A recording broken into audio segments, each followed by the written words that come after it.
बिस्मिल्लाहिर्रहमानिर्रहीम। अस्सलाम वालेकुम। आई होप कि आप सब ठीक होंगे। Welcome to my YouTube channel the delicious food. आज मैं आप सबके साथ जो रेसिपी शेयर कर रही हूँ वो है बेसन की बर्फ़ी।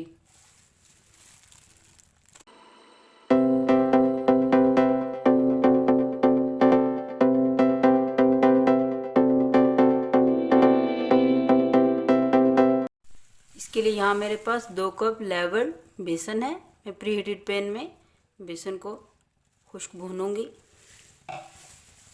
फ्लेम बिल्कुल मीडियम टू लो है, इसी फ्लेम पे मैंने इसको भूनना है। 2 से 3 मिनट तक मैं इसको ऐसे ही भूनती रहूँगी।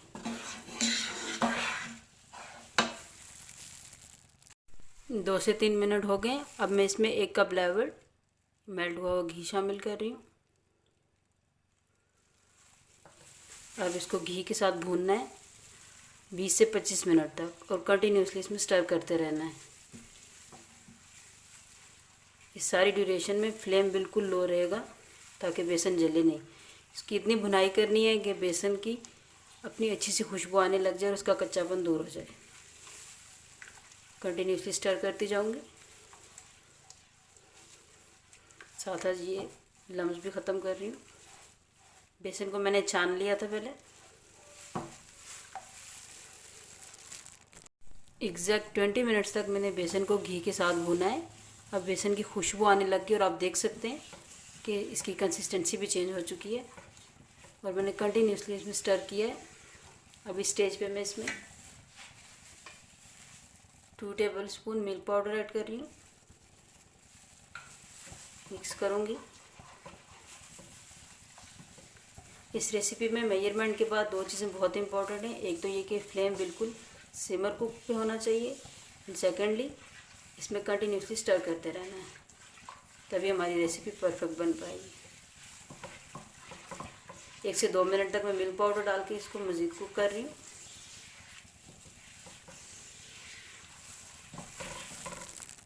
दो से 3 मिनट और हो चुके मुझे इसको कुक करते हुए। अब मैं इसमें 1.5 table spoon powder sugar add कर रही हूँ।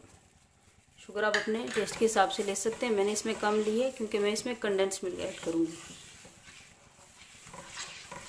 थोड़ा सा बीट करती जाऊँगी मैं इसको, शुगर डिज़ोल्व होती जाए।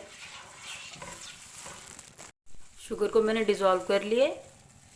अब इस स्टेज पे मैं कंडेंस मिल्क ऐड कर रही हूँ 2 टेबल स्पून। इसको अच्छी तरह से मिक्स कर लूँगी। आप देख सकते हैं इससे इसका टेक्सचर चेंज होता जा रहा है। मैं इसको फर्दर कुछ मिनट्स के लिए मैं कुक करूँगी।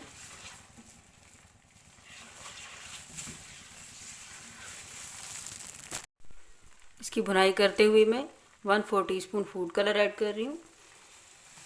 इसको फर्दर 5 से 7 मिनट के लिए कुक करूँगी। अब मैं स्पैचुला की हेल्प से कुछ इस तरह से प्रेस करते करते कुक कर रही हूँ, जिससे इसका टेक्सचर चेंज होना शुरू हो जाए। देख सकते हैं आप थिकनेस की तरफ जा रहा है। 5 से 6 मिनट तक मैं इसको इसी तरह से कुक करती रहूँगी। बिगिनिंग से एंड तक इसमें किसी टाइम भी मैंने स्टर करना नहीं छोड़ा। इस तरह से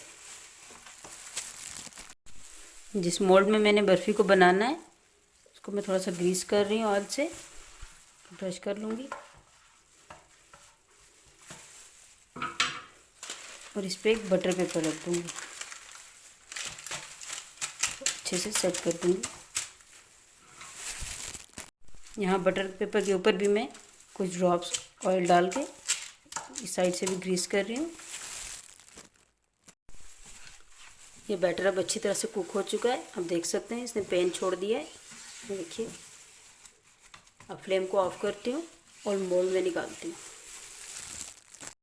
ग्रीस किए हुए मोल्ड में मैं ये कुछ ड्राई फ्रूट्स है मेरे पास, रफली मैंने स्लाइस किए हुए, वो स्प्रिंकल कर दूँगी।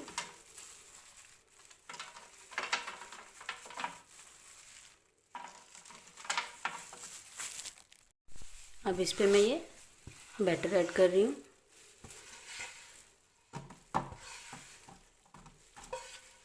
इसमें सारा पोर करने के बाद स्पैचुला की हेल्प से मैं इसको इवन कर लूँगी। जितनी भी थिकनेस चाहिए उस हिसाब से इवनली स्प्रेड किया जा सकता है।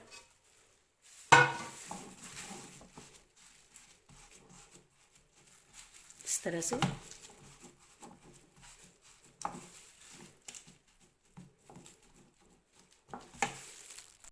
ये इवनली सारा बैटर मैंने अच्छी तरह से स्प्रेड कर लिया है। जितनी मुझे थिकनेस चाहिए उसको हल्का सा टैप कर दूंगी। अभी इसको मैं 2 से 3 मिनट के लिए यहीं पे सेट होने के लिए छोड़ दूंगी। इसके बाद मैं इस पर मार्क्स दूंगी। 2 से 3 मिनट के लिए मैंने इसको सेट होने के लिए छोड़ा था। अभी मैं इस पर मार्क्स देती हूँ, जिससे बाद में काटने में आसानी होगी। अपने हिसाब से जितने भी स्लाइस चाहिए हो उस हिसाब से हम मार्क्स दे सकते हैं।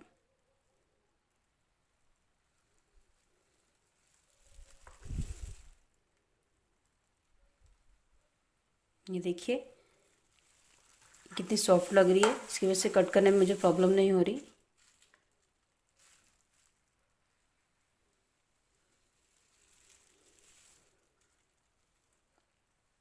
अपनी पसंद से अपने हिसाब से आप शेप्स दे सकते हैं।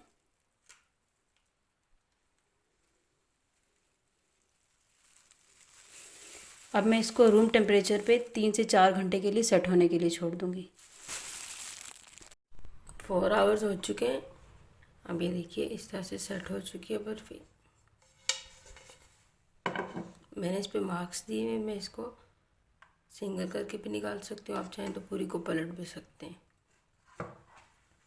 मैं कटिंग बोर्ड ले रही हूँ।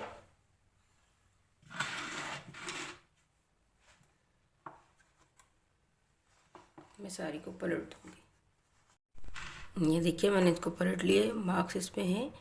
इसको एक दफ़ा फिनिशिंग के लिए फिर कटिंग कर लेती हूँ मैं।